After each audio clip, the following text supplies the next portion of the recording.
우리 공상 과학 영화를 좋아하지 않으시는 성도들께서도 우리 스타워즈에 대해서는 아마 들어보셨고 아마 많은 분들이 보셨을 것으로 믿어집니다. 우리 70년대 미국을 비롯해서 전 세계적으로 대유행했던 그런 영화죠. 이 작은 무리가 이 우주를 지배하고 있는 악의 제국의 반란을 일으키고 가망 없어 보이는 싸움에서 승리의 승리를 거듭하며 결국에는 놀라운 승리를 쟁취하게 됩니다. 그 승리의 중심에는 바로 이 루카스 스카이워커라는 주인공이 있죠. 그런데 이 승리는 완전한 승리가 아닙니다. 이제 2편이 시작되는데 그 2편에서는 악의 제국이 전면적으로 반격을 가해옵니다. 이제 2편이 끝날 때에는 선이 거의 패배한 것처럼 보입니다. 몇 명만 살아남고 거의 파괴되어서 악이 승리한 것처럼 그렇게 보입니다. 하지만 성도 여러분, 항상 3편이 있죠. 마지막 3편에는 어떤 일이 벌어집니까? 이제 주인공 제다이가 돌아오고 악의 제국을 괴멸시키는 완전한 승리를 쟁취하게 됩니다. 좋은 소설, 좋은 영화, 좋은 드라마에는 반드시 있어야 할 것이 있습니다. 그것은 바로 싸움입니다. 컨플릭트입니다. 긴장입니다. 선과 악의 싸움입니다. 주인공은 반드시 고난을 겪어내야 합니다. 이 싸움 없이는 좋은 스토리가 만들어지지가 않습니다. 성도 여러분, 처음부터 끝까지 잘 되고 술술 풀리기만 하는 영화를 누가 좋아하겠습니까? 늘 주인공이 싸울 때마다 이겨요. 누가 그 드라마를 보겠습니까? 좋은 드라마는 주인공이 고난을 겪어야 합니다. 그리고 그 고난을 극복해내야 합니다. 거의 패배한 것 같은 상황에서 다시 일어서는 용기를 내어서 싸우는 싸움을 통해 승리를 쟁취해내야 합니다. 그 싸움이 사랑을 위한 싸움이든 명예를 위한 싸움이든 그 어떤 싸움이든 그 싸움을 통해, 컨플릭을 통해, 위기를 통해 극복하고 승리해야만 합니다. 그럴 때 그 승리는 값진 승리가 됩니다. 모든 사람들이 카타르시스를 느끼는 그런 놀라운 승리가 되는 것입니다. 우리의 신앙도 마찬가지입니다. 우리의 삶에는 언제나 싸움이 있습니다. 언제나 갈등이 있습니다. 우리의 인생 자체가 문제의 연속입니다. 문제 하나를 넘었다 싶으면 또 다른 문제가 떡 버티고 서 있는 것이 우리 인생의 본질입니다. 지금 여기 계신 성도 가운데 내가 인생을 살아오면서 아무 문제 없이 살았다, 그렇게 생각하시는 분 계시나요?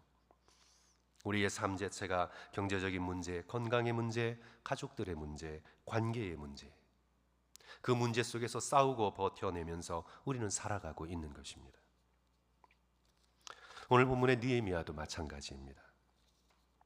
우리가 이미 살펴보았듯이 이제 무너졌던 예루살렘 성전, 솔로몬 성전이 드디어 건축을 하기 시작하죠. 재건축을 시작합니다.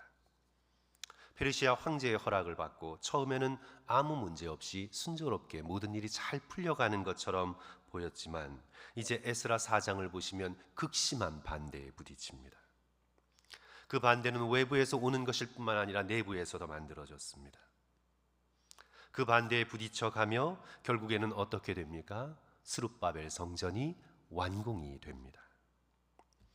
이제 오늘 본문 느헤미야서에서는 무너진 예루살렘 성벽을 보수하고 건축하는 작업이 진행됩니다.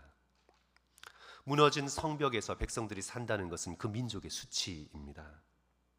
새롭게 건축된 성전을 보호하고 백성들이 안전하게 살 수 있는 성벽을 재건축하는 것은 필수적인 일입니다.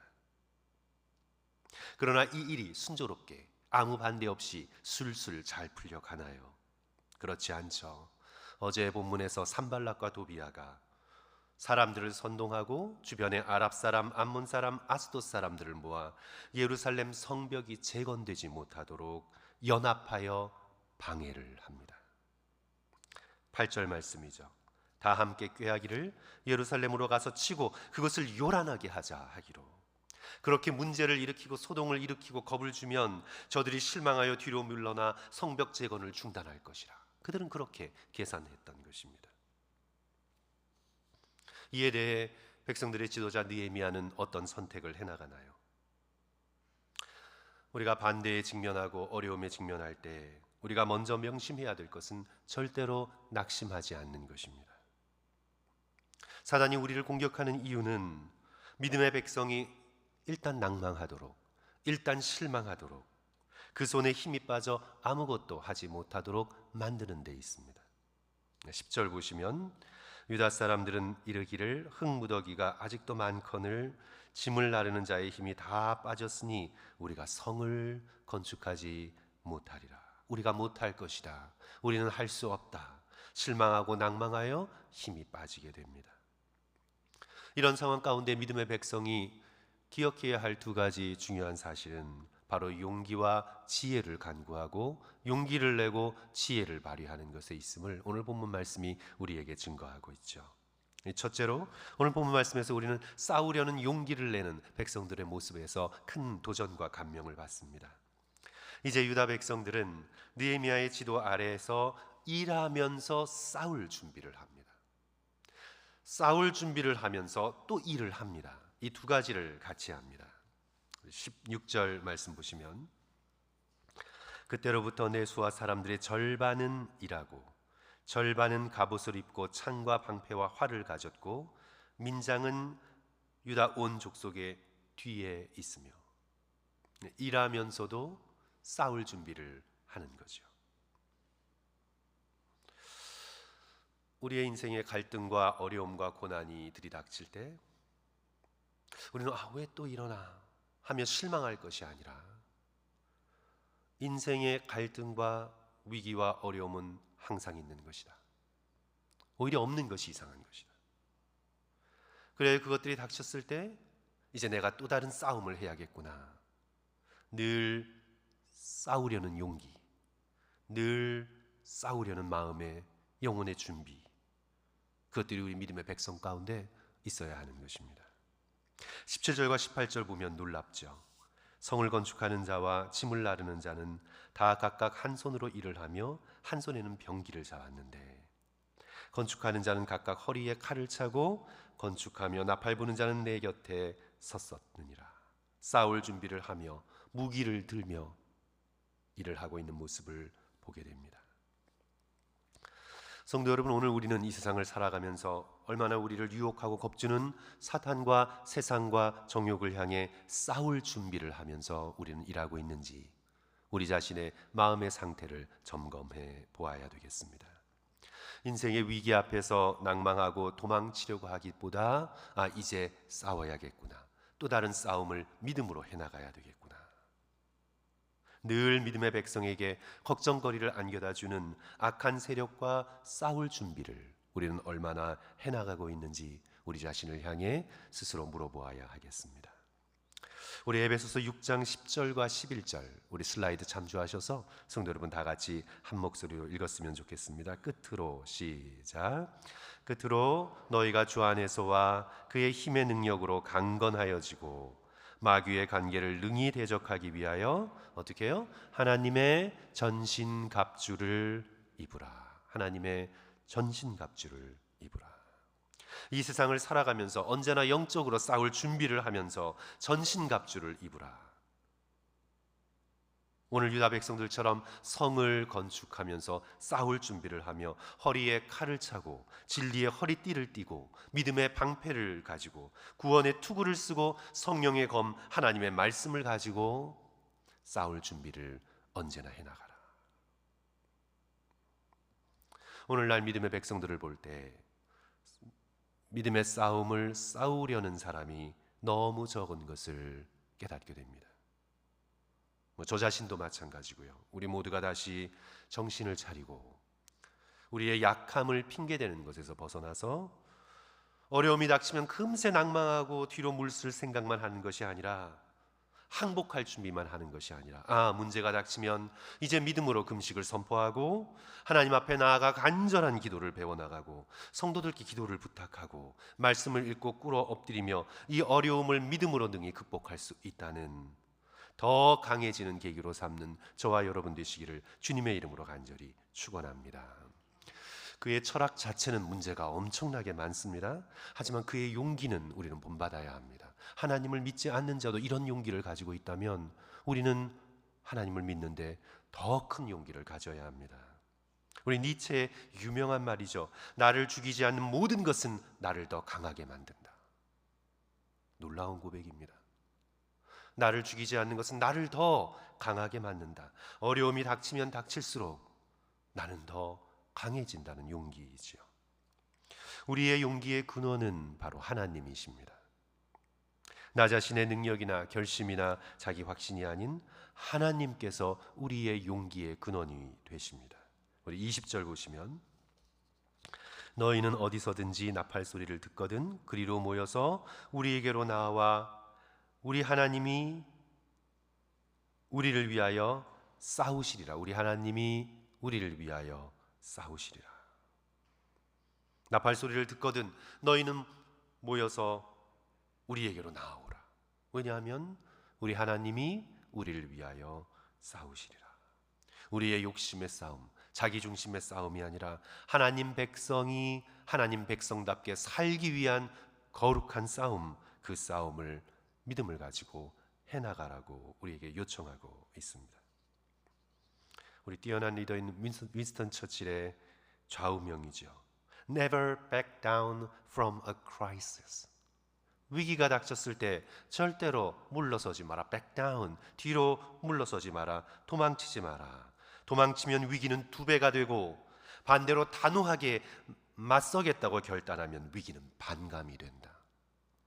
그의 좌우명이죠. 위기가 닥쳤을 때 겁을 먹고 뒤로 물러설 생각하면 그 위기는 2배의 커진 눈덩어리가 되어 우리에게 다가오고, 그러나 위기 앞에서 정신을 차리고 내가 이 위기를 직면하겠다고 뚫고 나가겠다고 결단하여 일어서면 그 위기의 크기는 반절밖에 되지 않는다.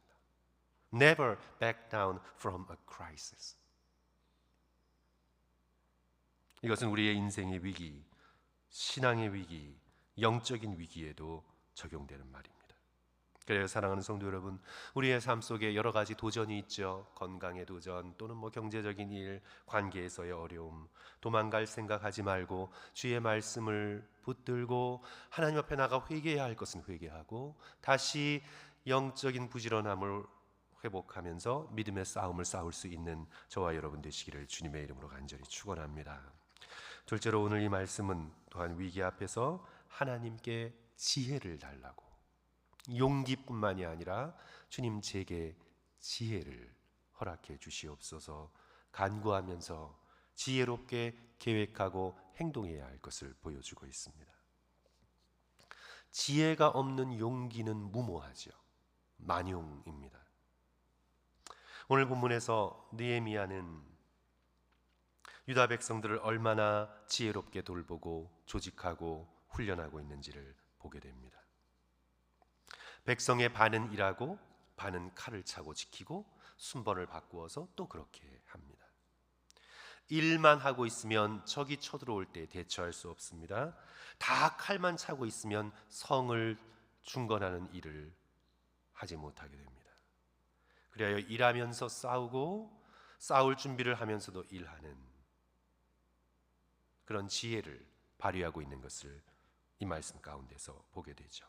또 두 번째로 먼 거리에서 연락할 방법을 세웁니다. 19절 보시면 19절 중간 보시면요, 이 공사는 크고 넓음으로 우리가 성에서 떨어져 거리가 먼즉 너희가 어디서든지 나팔 소리를 듣거든 그리로 모여서 우리에게 나오라.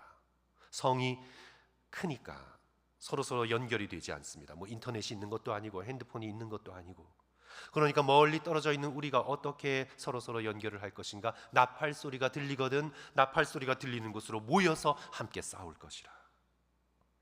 대비하고 철저하게 준비하고 있는 지혜로운 모습을 우리는 보게 됩니다. 또 세 번째로 예루살렘 성을 비워두지 말고 거기서 자게 합니다. 22절 그때 내가 또 백성에게 말하기를 사람마다 그 종자와 함께 예루살렘 안에서 찰지니 밤에는 우리를 위하여 파수하겠고 낮에는 일하리라. 성을 비워두면 비워둔 사이에 적이 점령할 수 있으니 잠을 자더라도 순번을 짜고 성 안에서 잘 수 있도록 그렇게 미리 대비하는 지혜를 우리는 여기서 만나게 되죠. 느헤미야의 지혜로움입니다. 위기를 타게 하는 이 놀라운 지혜는 하나님이 주신 것입니다. 야고보서의 말씀을 붙들고 우리 모두는 기도해야 합니다. 인간의 지혜가 아니라 하나님께서 주시는 지혜, 위로부터 우리에게 주시는 지혜. 야고보서 1장 5절, 너희 중에 누구든지 지혜가 부족하거든 모든 사람에게 후히 주시고 꾸짖지 아니하시는 누구에게? 하나님께 구하라, 그리하면 주실 것이라. 하나님께서는 후히 주시고 꾸짖지 아니하시는 분이시기에 하나님께 지혜를 간구하면 우리에게 그 지혜를 주실 것이라. 주님, 이 위기와 고난과 도전을 헤치고 나갈 수 있는 하늘의 지혜를 제게 허락해 주시옵소서. 위기 앞에서 성질대로 살지 말고, 위기 앞에서 분노의 근거에서 결정하지 말고, 이 위기와 도전을 헤치고 나갈 수 있는 하늘의 지혜를 주님 저에게 허락해 주시옵소서. 옳은 생각할 수 있게 도와주시고, 옳은 말을 할 수 있게 도와주시고, 옳은 행동, 후회되지 않는 결정을 해나갈 수 있도록 이 위기의 때에 제게 하늘의 지혜를 허락해 주시옵소서. 저와 여러분은 늘 지혜가 부족하기에 항상 하나님께 지혜를 간구해야 합니다. 사람을 만나기 전에 주님, 제게 지혜를 주셔서 이 사람 앞에서 옳은 생각과 말을 할 수 있도록 도와주시옵소서.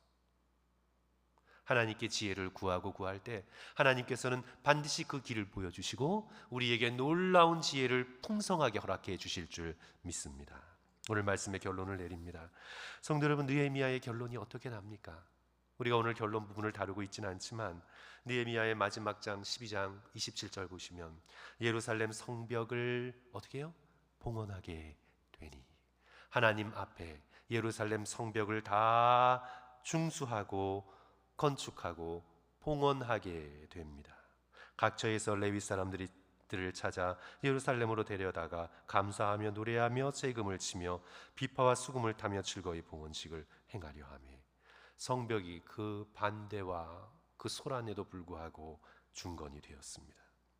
온갖 방해에도 불구하고 예루살렘 성벽이 굳건하게 세워져서 그 안에 유다 백성들을 보호하는 장치가 됩니다. 믿음의 백성과 함께 싸우시는 하나님 때문에, 그 하나님을 의지하고 방해에도 불구하고 위기에도 용기를 낸 백성들과 느헤미야 지혜 때문에 하나님의 뜻이 백성들 가운데서 이루어지는 것을 우리는 목격하게 됩니다. 그러므로 우리도 이 말씀을 다시 붙들고 위기 속에서 낙심하지 말고 또 뒤로 물러나 피하지 말고 용기와 지혜로 믿음의 선한 싸움을 싸워나갈 수 있는 저와 여러분 되시기를 주님의 이름으로 간절히 축원합니다.